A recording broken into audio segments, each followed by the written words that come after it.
ပေါ်သွားလို့ရတယ်ကျွန်တော်ဒါမီဟီရိုနဲ့ကောင်လို့ပြောရမယ်ပေါ့နော်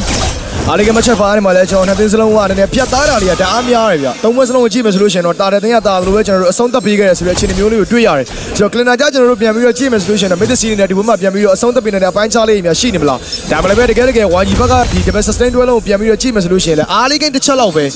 first and fight ကိုပြီးမှသူတို့ရဲ့လက်မမှုကတော့ပို့ပြီးတော့များလာဖို့ရှိအောင်မယ် Emblem ဘိုင်းတွေမှာလည်းကျွန်တော်တစ်ဖက်မှာ Lina အနေနဲ့ Rapture ဘိုင်းနဲ့ထွက်လာရပြအနေနဲ့တော့ကျွန်တော်ဒီ Magic Penetration တွေတော့ပြန်လည်ပြီးတော့ပါဝင်လာနိုင်တယ်မဝေပြန်ရှင်းတာဘိုင်းတွေမှာလည်းကျွန်တော်မေဒီတာအောက်ကိုနေဆိုတော့တွားလာတဲ့ဘိုင်းတွေမှာတော်တော်မြန်နေလို့ပြောရမယ်ဟုတ်တယ်ဒါပေမဲ့အားလီဒီနယ်လေးကြည့်မယ်ဆိုလို့ရှိရင်တော့မသက်စီဘက်ကနေပြီးတော့နယ်လေးလောကကန်ရတာပို့ပြီးတော့အဆင်ပြေနေတယ်ဆိုတော့သဘောတရားလေးတော့တွေ့ရဒါပေမဲ့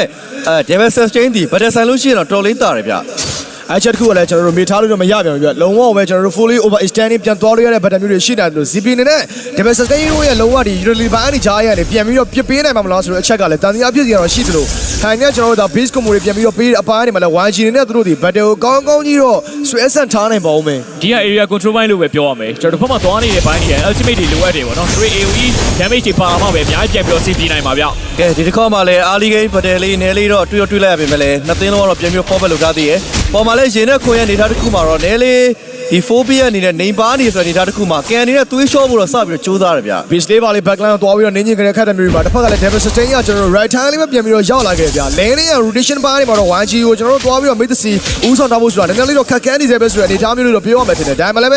ကန်ဒီသူရဲ့ signature တို့ဒီ player stage မှာပြောရမယ် join ကိုရရှိထားတယ်ဗျ base နဲ့ backline နဲ့အပန်းလေးတွေဒီကိုရဲ့ backline controller သွားပြီးတော့ထပ်တူကြခဲ့မယ်ဆိုရင် YG ရဲ့ backline တော်တော်လေးတော့သတိထားမှရမယ်အမှန်ပဲသူရဲ့ beast တက်နေတဲ့ဘိုင်းတွေအဲ့ဒီအရာတစ်ခုတွေအများကြီးပြောင်းလဲဖြစ်သွားနိုင်တယ်ဗျသူတို့ပြန်လည်နိုင်ရရှိခဲ့တဲ့ပွဲတွေမှာဆိုလို့ရှိရင်လေ join ဟာ power spike ဖြစ်ပြီးတော့ Anakin minute ဒီမှာကအလုပ်ဖြစ်ခဲ့တာဆိုတော့ 40 ဘိုင်းနဲ့ရင်းနေပြန်လိုက်ချောင်းဖို့ကြိုးစားနေပါသေးတယ်နောက်မှလည်း Badan Fit Crab ပြန်ပြီးကြိုးစားနေတဲ့နောက်မှာရှင် Dominant 4ပြန်ပြီးပေးထားတဲ့နောက်မှာတောက်လျှောက်ပဲရှင်တကောင်နဲ့ corner 5 piece တွေကြားထဲမှာရှင်လုံးဝမပြီးဆုံးနိုင်သေးဘူးဗျာ refund တွေပါပြန်သုံးနေနေပဲတတေကိုတော့ပြန်ဆိုင်ရပါအောင်မယ် Phobia down with Dominant Force တွေပြီးသွားတဲ့ခက်တဲ့ခုနောက်မှလည်း Chushin နဲ့ Break on Flank လေးပေးခဲ့တဲ့ Academy မှာတစ်ဖက်ကလည်း Under the Beach and Flash ကိုဆက်ပြီးတော့ PY Rudy ပတ်မှာ down with Babaka with the retribution တောက်လျှောက်ပဲတတေကိုပြန်လည်းပြီးတော့ရိုက်ယူသွားနိုင်ခဲ့တယ်ဗျာနောက်မှလည်း AOG 2 man တပြတ်ဖန်ထားတဲ့မှာ every ပဲ Dominant Force တွေကြားထဲမှာရှင်တောက်လျှောက်ကို down with တွေပြန်ပေးနေနေပဲ Fast Blood ကိုတော့ရင်ပြန်ပေးခဲ့ရတယ်ဗျာ Fast Blood Fast တဲ့ 5 more Mythici ပြန်ပြီးရယူပေးတိုင်းနေပဲ area control မှာအားပါခဲ့ဆိုရင်ပဲ surprise retribution တပေါက်ရဲ့ကျော်ခင်းရလိုက်တဲ့တပန်းတွေကြောင့် Anakin minute ဒီမှာ Mythici ပြန်အသာရသွားပြီလို့ပြောရမယ်ဗျာ Retreat battery လုံးဝ battery မှာပိုင်းနေမှာ gain join အတော်လေးကိုအားကောင်းနေရဆိုတဲ့အရာတခု momentum မျိုးကိုတော့ဆက်လက်ပြီးတော့လုံးဝ gain number 4မှာပြသနေစေပဲဆိုတဲ့အရာမျိုးတော့ကျွန်တော်တို့ပြန်ပြီးတော့တွေ့ရအောင်မယ်ဒါမှလည်းဒီမာတီနာပါလာခဲ့တဲ့ academy တွေမှာ stage check grand ကြတဲ့ double line လေးပါလေးသွားမယ်ဆိုရင်တော့ main game ပြဿနာကိုအများကြီးတော့ဖြေရှင်းပေးနိုင်မှုတော့ရှိအောင်မယ်ဟုတ်တယ်အဓိကအဲ့လို late game potential နဲ့လေးပို့ပြီးတော့ဒါ CP နေတဲ့သွားနေရတဲ့နေရာတစ်ခုမှာတစ်ဖက်ကနေပြီးတော့ပြန်ကြည့်မယ်ဆိုလို့ရှိရင် stick နေတဲ့ item နှစ်ကွက် Sky PS နဲ့ Hunter Strike ပြီးလာလို့ရှိရင်တော့ Medina နဲ့ Pyramid ကြားမှာသူ့ရဲ့ golden time တစ်ခုပုံပေါ်မှာဗျဒါပေမဲ့လက်ရှိချိန်တွေက 1G သွားနေတဲ့ပုံစံတစ်ခုကအရင်မအောင်မြင်သေးလို့ပြောရမယ် Anakin minute ဒီမှာကသူတို့လိုက်ချပြီးတော့ data area control point တွေမှာအသာလေးရယူပြီးတော့စူးစမ်းခဲ့တဲ့အရာတစ်ခုဒီအရာတစ်ခုကကျွန်တော်တို့ဒါအရှိမအသိမပြေပါဘူးဗျာလက်ရှိမှာတော့ကျွန်တော်ကန်ရဲ့ join ရ space တော်များများကိုကျွန်တော်ပိုင်ဆိုင်ထားတယ်ဗျာနောက်ပိုင်းမှာတော့ကျွန်တော်ဒါလေးရနေခဲ့တဲ့အရာတစ်ခုကကျန်ကန်ကောင်ကြားထဲမှာကွာချောင်းမှုတစ်ခုလို့တော့မြင်မိတယ်ပေါ့နော် backline control ပိုင်းမှာလည်းကျွန်တော်တို့ကိုစီပဲဒါ Phobia down with Dominant Force နဲ့ရှင်လာပြီးတော့ပြန်သွားတဲ့ပိုင်းလေးရှိသလိုတစ်ဖက်ကလည်း Badan Fish Crab Flicker ဆိုတဲ့တွဲလုံးတစ်ခုလည်းကျွန်တော်တို့ clash moment အသီးသီးအတွက်ပြန်ပြီးတော့စောင့်ကြည့်ရမယ့်အခြေအနေဗျအဓိကတော့ 1G ရဲ့ golden time မြဒီတစ်ဖက်ကကျွန်တော်တို့ stage နေတဲ့ Granger လေးပို့ပြီးတော့ pause back ဖြစ်လာမှာတော့အဆင်ပြေမယ်နည်းနည်းလေးကြော်သွားမယ်ဆိုလို့ရှိရင်လည်း boss scout တွေ BB ဆိုတော့ mid C ရဲ့ battle control ပိုကောင်းလာမလို့ရှိမှာ breeze control မှာတောင်းချမကန် line နေခဲ့တဲ့ character တစ်ခုမှာတော့တစ်ဖက်ကလည်း Lucas Hand ပြန်လာပြီးတော့ forward ထားရပါပြီအဲ့ဒါနေရလေကျွန်တော်ဖက်မှာ stage နေ hand strike တော့ပြီးလာပြီဖက်ဖာနေရတဲ့ခုမှာတော့ဒီတစ်ခါ objective fight ကတော့လာ join လို့များတယ်ဗျာကျန်ကန်ကောင်ကြားထဲမှာတော့300 400လောက်တော့ကွာချောင်းမှုတော့ရှိရင် Stallion side ပြီးအောင်လို့ချင်းကျွန်တော် join တက်နေတဲ့ Daniel ပို့ပြီးတော့နားလိုက်ပဲဒီကတော့ကျွန်တော် YG ရဲ့ Netherram ဒီကျွန်တော်တို့ဒါ spare တစ်ခုလောက်တော့သွားပြီးရှိနေရတဲ့ခုမှာသူ့ရဲ့ spare time တွေကလောကတိကျနေမှာတော့ရမယ်ဟုတ်တယ်အခုလည်းတက်ပြီးတော့ပဲเนาะကျွန်တော် file လေးကထပ်ပေါ်လာပြီဗျာအဲ့တော့ဒီတစ်ခေါက် Total 5မှာရော YG နဲ့တက်တက်ရအောင်ဘယ်လိုယူသွားမလဲဒါမှမဟုတ် Mythici ဘက်ကပဲเนาะကျွန်တော် Total 5ကိုရအောင်ယူသွားနိုင်မလားကြည့်ရမှာဗျာ second Total 5မှာတော့ YG နဲ့အဲ့လိုမျိုးပြန်ပြီးတော့ပေးရမယ်ဆိုလို့ရှိရင်တော့ Granger ရဲ့ခုနထိုင်ရတော်တော်လေးနောက်ကျလာဖို့တော့ရှိတယ်ဗျာ Down with the plus flicker ဘက်က backline control Phobia Dominant Force တွေတစ်ဖက်ကလည်းရင်းနေတဲ့ sub ပေးတာဒီကောင်လည်းပဲနောက်ကနေ backline မှာ speed destroy နဲ့ backline သွားတဲ့ Elite Beach and Flash combo Victory Armor YG ဆက်လက်ပြီးတော့ရယူ ထားပါသေးတယ် YG ကျော်လက်ရှိမှာတော့သူတို့လိုချင်နေတဲ့ပုံစံလေးအတိုင်းကိုတော့ကျော်ကွက်တီအကောင့်တွေပေါ်သွားနိုင်တယ်ပဲပြောရမယ်အပေါ်မှာတော့ကျော်သွားပြီးတော့တောက်လျှောက်ကြောင်းလာတာဗျာ ဟုတ်တယ်ပေါ်လမ်းမှာတော့ကျော်ဒီတာဝါကဒါကျိုးလူနီးပါတော့ဖြစ်သွားတယ်ပေါ့နော်ဒါပေမဲ့ဂိုးရှိတော်တော်များများတော့သူရှားလိုက်ပုံတော့ရတယ်လေဂိမ်း potential များနေခဲ့တဲ့ဒီ Moscow လို hero မျိုးကိုစစ်ပြီးဂိုးရှိယူလာနိုင်ဆိုတော့မစိုးလို့တော့ပြောမှာဗျ လုံးဝနော်ကျွန်တော်လက်ရှိကတော့ YG နေဘာပဲနေကျွန်တော်ဒီချိန်မှာတော့ပြင်နေပြီးတော့ကြည့်ရတော့မယ်ဒီကတော့ကျွန်တော် second round 5မှာစင်ပြေသွားပြီဆိုတော့သူရဲ့ rotation နဲ့ကန်ခဲ့ပြ from meter ယူထားတဲ့တာဝန်ရပဲထုံးစံတိုင်းပဲကျွန်တော် river ကြီးစိုးဖို့အတွက်ပို့ပြီးတော့အဆင်ပြေတယ်ဒါပေမဲ့ကျွန်တော် mythic C အနေနဲ့တော့ကျွန်တော်လက်ရှိမှာပြန်ဆိုင်ဖို့အတွက်ဆိုရင် AoE damage control လာဆိုင်မယ်ဆိုလို့ရှိရင်တော့ပြန်ပြီးတော့စစ်ပြေးနိုင်နေဗျ။ ကြောက်လဲနေက control point မှာတစ်ဖက်ကလည်းခွန်နဲ့ဘူရဲတွဲပြီးတော့သူတို့နေတာနည်းနည်းလေးတော့ဒီ double sustain လေးပါလေးတစ်ဖက်ကသွားနေတဲ့အရာတစ်ခုတော့ပြန်သီးပြီးတော့ကြိုးစားနေဗျ။ back line control point နဲ့မှာလည်း AOG နဲ့ Badan face ဆိုတော့သွားပြီးတော့ထပ်တူကြားခဲ့မယ်ဆိုလို့ရှိရင်တော့ကျွန်တော်တို့ရှင်းမှာ match လောက်ခဲ့တယ်လို့ပဲအများကြီးတော့ပြောလဲသွားနိုင်ကြတော့ရှိတယ်ဒါမှလည်းပဲမာတီရာဂိုင်းဝင်နဲ့ပြင်လာခဲ့မယ်အပန်းလေးတွေပြန်ပြီးတော့ save အပန်းလေးရှိတယ်လို့ Framis Netherland အနေနဲ့ over extended Badan လုံးဝသွားလို့ရတယ်ဆိုတဲ့အချက်တစ်ခုကနည်းနည်းလေးဆွေးစရာတော့ရှိနေသေးတယ်ဒါပေမဲ့လည်းပဲ CPQ က combination စောလေးသွားနိုင်ခဲ့မယ်23ကျောင်းစောစီရခဲ့မယ်ဆိုရင်တော့ Badan situation က Mythic ဘက်ကိုအလေးသွားဖို့လို့ရှိနေပါဦးမယ် ဟုတ်တယ်ခုလည်းအောင်လမ်းမှာထပ်ပြီးတော့ by one ဘူရဲနဲ့သွားပြီးတော့ညှိနေကြဒါပေမဲ့အရင်တော့မလွယ်ပါဘူးဘာလို့လဲတော်တော်ပုံအတွက်စက္ကန့်30ကျော်လောက်ပဲလိုတော့အခြေအနေတစ်ခုမှာနည်းလေးပြန်ပြီး stability ဘက်ကိုသွားရမယ်ဒီတစ်ခေါက်မှာတော့9ရောက်ဆိုင်မဲ့เนาะကျွန်တော်နောက်ထပ်သွားတဲ့ဘက်တစ်ခုထပ်တွေ့ရမယ်ပြီးတော့ stay ရဲ့ဒီ Skypier stat တွေကိုလည်းဒီနေရာမှာတော့စုကျင်စဆုလို့ရတယ်ဗျာ ခံနေတဲ့ကျွန်တော် YG ကတော့ပြန်ပြီးတော့ပါလာပြီဒီချိန်မှာ stage နဲ့ဗိန်းလေးလာခဲ့ပြီးသွားရင်တော့အတင်းနဲ့ line နေဘူးတော့များမယ်နေတူတယ်9-5ဆိုင်မယ်ဆိုလို့ရှိရင်ဒီ Netherland တပေါက်ကအချိန်ကြာရေးသက်ရှင်ချင်ရဖို့အတွက်အများကြီးအဆင်ပြေနိုင်တယ် plane နေရလဲကျွန်တော် flank တဲ့ OC ပြီးသွားပြီးတော့ favor fan နဲ့ပေါင်းမယ်ဆိုလို့ရှိရင်ဗမာနေရှီးနဲ့ regeneration နဲ့ပိုင်းနေမှာတော့ YG ဒီတစ်ခါ objective fight တွေမှာအများကြီးပို့ပြီးလုံးနိုင်လိမ့်မယ်ဗျာ That the fight ခုပိုင်းမှာတော့တစ်ဖက်ကလည်း Mythic ရဲ့ tower advantage ကိုကြည့်မယ်ဆိုလို့ရှိရင်တော့ AC လေးပဲအပေါ် line first tower သူတို့နေနဲ့စပြီးတော့ရလိုက်ပြီအဒီကောင်က Moscow နဲ့ Netherlands space ပြန်ပြီးတော့များလာခဲ့တဲ့အချိန်မျိုးမှာတစ်ဖက်ကလည်း back line ကိုသွားတယ်နောက်က beast ပဲတောက်ချောက်လိုက်ပြီးတော့ hand over control ပေးနေကြ damage အောက်မှာတစ်ဖက်ကလည်း flash combo ပြန်ပြီးတော့ပေးနေတယ်ဗျာ that way နောက်မှလည်းရေတစ်ခါလည်းလိုက်ပြီးတော့ပေးနေတယ်ဆိုပေမဲ့ Jungler တော်လေးသူတဲ့ခက်တဲ့ခုတစ်ဖက်ကလည်း phobia demonic force လေးရင်လိုက်ပေးထားတယ်ဆိုပေမဲ့ front line ပိုင်းနေမှာတော့ Mythic ဆက်ပြီးတော့ဦးဆောင်ထားပါဦးမယ် ဒီတစ်ခေါက်မှာလည်းတတေဒါရရှိဖို့အတွက်ပသိသိသေးတူသားအထုံးမှုတွေပြုလုပ်နေရဗျာနောက်မှလည်းတောက်ရှော့ပဲကန်နေရ lot 5 piece တွေပြန်ပြီးတော့နေနေပဲလေ stay ရဲ့ damage ကတော်တော်လေးတော့စနာလာပြီးပြောမှာဗျာ fly meter တွေဝင်လာပြီးတော့ hammer ပါလေဗျာ and the vision flash combo နောက်က stand damage ဂျာမှာတစ်ဖက်ကလည်း Nico နဲ့ Jushin ဘေးကို flash လေးပြပေးထားတဲ့ damage တွေအောက်မှာတစ်ဖက်ကလည်း show with blast တွေတောက်ရှော့ပါလို့ Civic Cutie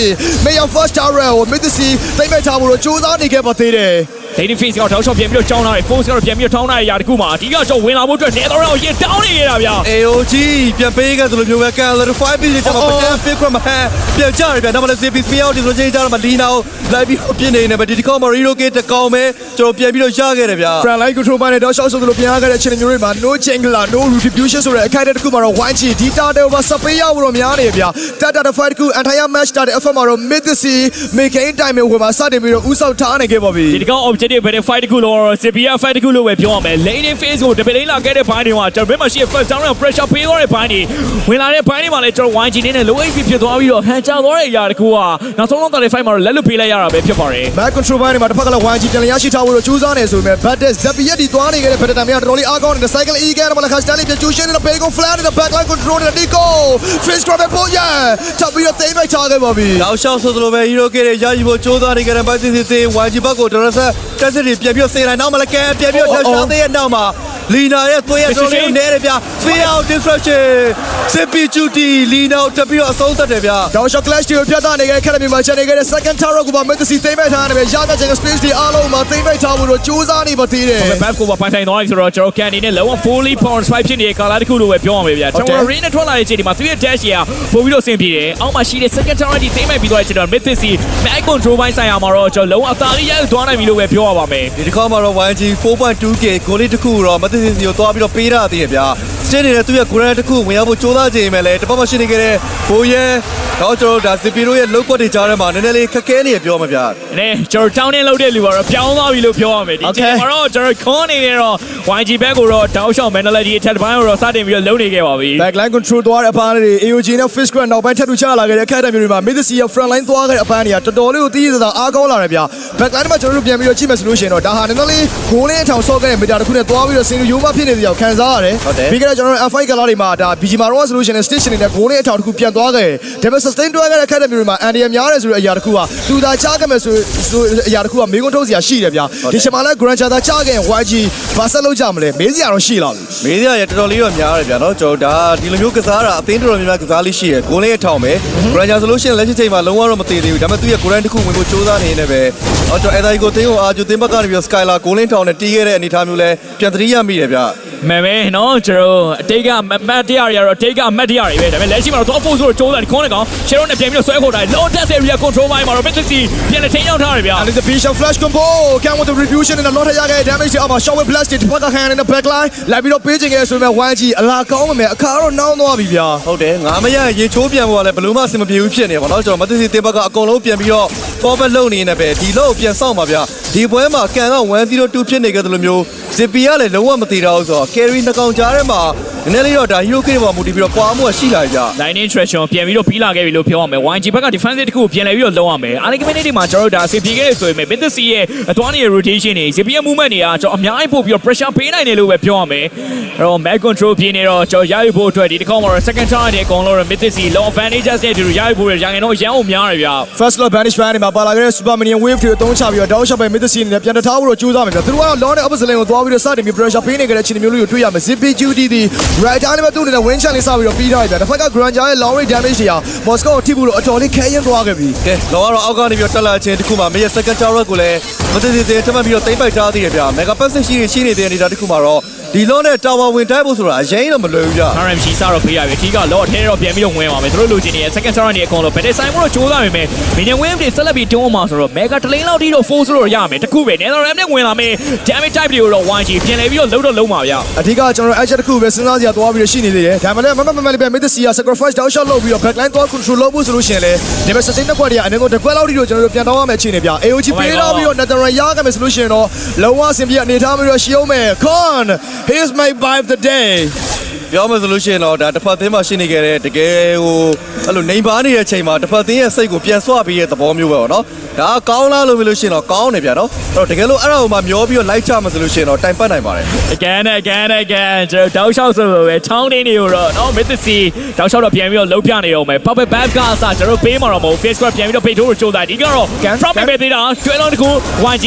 ကောင်းနေပို့ပြီးတော့ပြန်လဲပြီးကြိုးစားအောင်မယ် ရန်ရ 4vs နဲ့လည်း Deadweight Demonic Force လေးစပေးထားပြီးတော့ initial ဆောက်လို့ဖို့တော့ကြိုးစားတာဗျာအကယ်၍သာဒီ bait တစ်ခုကိုသွားပါမယ်ဆိုလို့ရှိရင်တော့ guide win နဲ့ပြန်ပါသွားမယ်ခိုက်တယ်မျိုးမှာ Mitsuki ရဲ့ front line နည်းနည်းလေးတော့ position တဲတာပြတ်သွားနိုင်တဲ့အခြေအနေမျိုးလေးတော့ရှိတယ် YG ကလည်းနောက်ပိုင်းမှာဒါကိုကျွန်တော်တို့ high ground defense ရသူတို့ရဲ့ turning point လေးပြင်ရဖို့အတွက်ကြိုးစားနိုင်တာမျိုးလေးလည်းရှိတယ်ကဲဒီ network cap လေးပါလေကျွန်တော်တို့ကိုဝေးသွားကြည့်အောင်ဗျာ လာဝကရဆိုလို့ရှိရင်တော့လုံးဝ 6k လောက်ထိသွားပြီးတော့ကွာမှုတွေကိုတွေ့နေရတယ်ဝင်တော့ nature ပါလာပြီဆိုတော့ Zippy ရဲ့နောက်ပိုင်း minute တွေမှာ Grand ကြောက်တဲပြစ်မယ်ဆိုတော့ပုံစံမျိုးတော့တွေ့ရတယ်ဗျာဒါပေမဲ့အဲ့လို stay ရဲ့ item ပိုင်းဆိုင်ရာမှာ magic defense လေးတွေလည်းအနေငယ်တော့တွေ့ရတယ်ဆိုတော့ join ကိုပြန်ပြီးတော့ကာဖို့အတွက်နည်းနည်းလေး magic defense လေးများသွားကျင်သလားပေါ့လေ ဒီချိန်မှာကျွန်တော် join Stallion side တွေ Holy Christian တွေ Black Win တွေ Divine Clay oh la la ကျွန်တော်တကယ်အများပြတဲ့ magic power damage တွေလို့ပြောရမယ်ဂျင်ဂလာကောင်ကြားထဲမှာနောက်ကချားမှုဒီ 3k goal lead တခုဗျ Mitsuki နဲ့ဒီအားသက်တခုကိုတုံးချပြီးတော့ပဲကျွန်တော် objective fight တွေမှာတိုးတာမျိုးတွေ back control ပိုင်းမှာတိုးတာမျိုးတွေတော့တောက်လျှောက်လုပ်နေခဲ့တာပါ join တော့ကျွန်တော်တို့သွားပြီးတော့ကန်လက်ထဲကိုပေးလို့မရအောင်ဆိုတော့ series တစ်ခုများဖြစ်လာနေမလားပေါ့လေတောက်ချောဖြတ်တန်းခဲ့တဲ့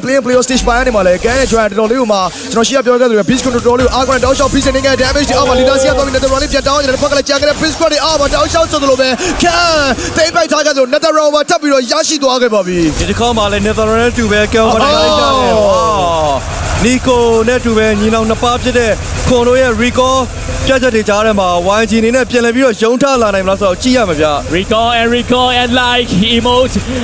spending ရတော့တောက်လျှောက်ဆိုလို့ပဲမြတွေ့ရပြီးတော့ပဲဒီတစ်ခေါက် long objective ကိုတော့ Mitsuki ပြန်လဲသိမ့်ပိုက်သွားခဲ့တာပဲဖြစ်ပါတယ်မနေ့ကဆုံးခဲ့တဲ့ပွဲတွေမှာလည်းနီကိုကတောက်လျှောက်တောင်းနေလုပ်နေခဲ့တာဗျ လုံးဝ backline control သွားခဲ့တဲ့ဖိုင်လေးတွေသူရဲ့ game number 1မှာသူအရင်အစမပြေခဲ့တဲ့အနေအထားမျိုးလေးတော့ရှိခဲ့တယ်။ Rivalry နဲ့ Battle Time အရင်ချရတဲ့ချိန်မျိုးတွေမှာ Nico နဲ့အရင်ရောအစမပြေခဲ့ပေမဲ့ကြံခဲ့တဲ့ကျွန်တော်တို့ game 2 game 3 dash game 4မှာလည်းသူရဲ့ဒီ backline control သွားတဲ့အပိုင်းလေးတွေ Chushia close range control ပိုင်းတွေမှာတကယ်ကိုကောင်းတဲ့ပို့ရဲဆိုတဲ့အနေအထားမျိုးမှာတော့ကျွန်တော်တို့သွားပြီးရှိနေပြ။ One shot လည်းဒီနားရဲ့ favorite bit တစ်ခုနဲ့ပြန်ကောင်းဖို့တော့ကြိုးစားရဆိုပေမဲ့ double sustain bit တစ်ခုကဒီနေရာမှာ Nendali စပြီးတော့လိုအပ်ချက်ကလေးရှိလာခဲ့ပါပြီ။ ဟုတ်တယ်အဓိက Granger အနေနဲ့လည်းသူရဲ့ Golden Time 14 minute ဖြစ်နေပြီဆိုတော့ဒါပြန်လိုက်ဖို့တော်လေးတော့ကတ်သွားပြီပြောမှာဗျာ။ still တော်တော်လေးတော့နားရဗျ that zone down resty ကျွန်တော် damage ရဒီအချိန်မှာပြန်လဲပြီးတော့ကြည့်ရမယ် Vision Lander မှာပါလာပြီနော် Butterfly ဖက်ဖွင့်သွားလို့ရှိရင်တော့လုံးဝ extra magic power damage ကပိုပြီးတော့များတယ် YG ကအခုချိန်ဒီမှာ game ရရှိသေးဘူးဗျ လောကီမီယာရှိကိုဆိုတဲ့ချက်တစ်ခုလည်း game 3မှာသူတို့ရဲ့ snowballing tag တစ်ခုနဲ့ရန်ကုန် Gladiators ဦးဆောင်ထားနိုင်တဲ့ academy တွေရှိရဆိုပေမဲ့လက်ရှိမှာကျွန်မရဟကတော့တစ်ပတ်ပြန်လာတယ်ဆိုတဲ့ပုံစံအတိုင်းလေးပဲ game 4မှာ mid C ပြန်ပြီးတော့ဦးဆောင်ထားနိုင်တဲ့အပိုင်းခြားလေးရှိတယ်ဗျ front line control ပါနေမှာ back line တော်လေးကိုအားကောင်းတဲ့ AOG plus recruit တွေပြန်ပြီးတော့ရှိနေတာပဲ fake rapport ရတောက်လျှောက်ပဒန်နဲ့ 3 man play က damage အောက်မှာ double kill by count takes dropper back line control media by count it takes the whole and equalize 2